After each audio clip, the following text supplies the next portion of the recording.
बिहार और झारखंड अपने राजनीतिक उथल-पुथल और कई घटनाओं के कारण देश और दुनिया के सुर्खियों में रहा। नैन सेकने जा रहे हैं। बिहार में शराबबंदी लागू है और सख्ती से लागू की जाएगी। पॉलिटिकोस के साथ हम लोग जानेंगे साल 2024 की बड़ी घटनाओं को।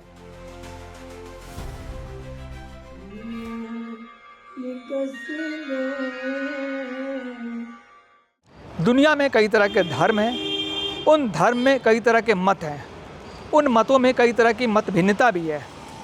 बट सभी धर्मों के सार को देखें तो वो आपको धारण करने की सीख देती है। बोलचाल की भाषा में अगर धारण करने को समझना चाहते हैं तो कह सकते हैं कि जीवन में धैर्य रखना, सद्विचार और सद्बुद्धि से जीवन पथ पे आगे बढ़ते रहना। कुछ इसी सीख को समझने के लिए मैं जुलाई माह में झारखंड के ज़िला देवघर गया था। देवघर मंदिर प्रांगण में जो सब कुछ मैंने देखा, समझा, मैं चाहता हूं कि मेरे साथ आप भी उसे देखें और सुनें।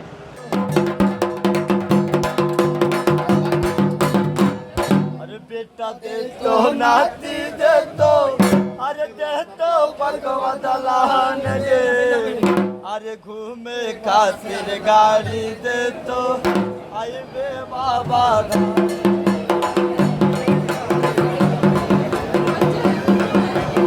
मैं अभी झारखंड राज्य के ज़िला देवघर या कहें बाबा बैजनाथ धाम में हूँ। 1 जुलाई 2024 को भारत के संसद में भगवान, भक्ति और शिव की चर्चा खूब रही।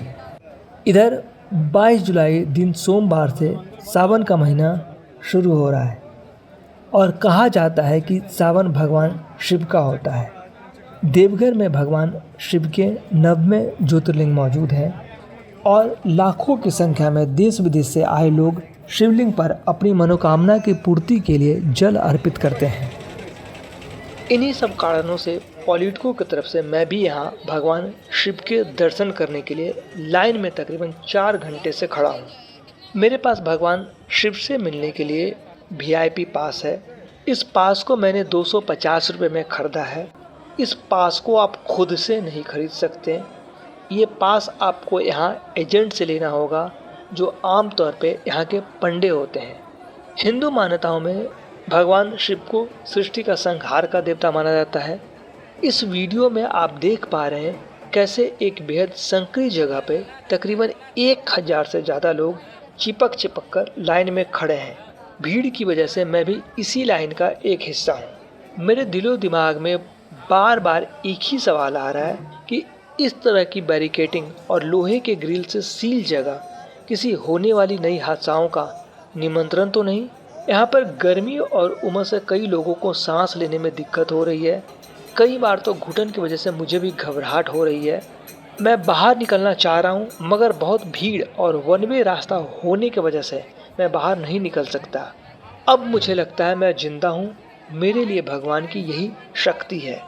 मेरे पीछे के लाइन में खड़े लोग उत्तर प्रदेश से आए हैं। उन्होंने बताया कि इस मंदिर पर पंडों ने कब्जा कर रखा है और वे पैसे को लेकर दादागिरी करते हैं। कदम कदम पर हर एक काम के लिए पैसे मांगते हैं। कई बार तो ये लोग आपसे पैसे छीन लेते हैं। मंदिर प्रांगण में कई तरह की अराजकता है। झगड़ना नहीं है किसी से, समझ लो। ठीक है। उनकी इन बातों की सच्चाई मैंने खुद से भी महसूस किया जब मैं मुख्य मंदिर के दरवाजे पे पहुंचा। वहां पर दबाव बनाकर मुझसे पैसा मांगा गया। अंदर जाने पर मैंने देखा कि पंडा भगवान को छूने के नाम पर भी लोगों से पैसा ले रहे हैं। ये सारी घटनाक्रम मुझे रूह तक विचलित कर गई। मैं ये समझ नहीं पा रहा हूँ यहाँ पर भक्त किस भावना से आते हैं। ये भगवान की कैसी भक्ति है। झारखंड सरकार और शासन व्यवस्था क्या कर रही है। किसी भी हादसा के लिए किसकी जिम्मेदारी तय होगी। कुछ इसी तरह के सवालों को लेकर जब मैंने स्थानीय लोगों से बातचीत की तो उन्होंने बताया कि ये सारा का सारा काम सत्ता, शासन और व्यवस्था की देखरेख में हो रहा है। ये वोट बैंक की राजनीति है। हर साल सावन मेले में लोग मरते हैं। अक्सर मरने वाले लोग बाहर के होते हैं, इसलिए उनकी कोई सुनवाई नहीं होती। जब तक कि कोई बहुत बड़ी हादसा ना हो तब तक मामला आयाराम गयाराम है। और हाँ, जहाँ तक बात भक्ति की है तो अब धर्म के नाम पे धंधा है जहाँ भगवान से बड़ा सिर्फ और सिर्फ पैसा है। स्थानीय लोगों की इन बातों को सुने मुझे लगा देवघर की इन गलियों से निकलकर मुझे कहीं और जाना चाहिए, भक्ति की इन भावनाओं को समझने के लिए।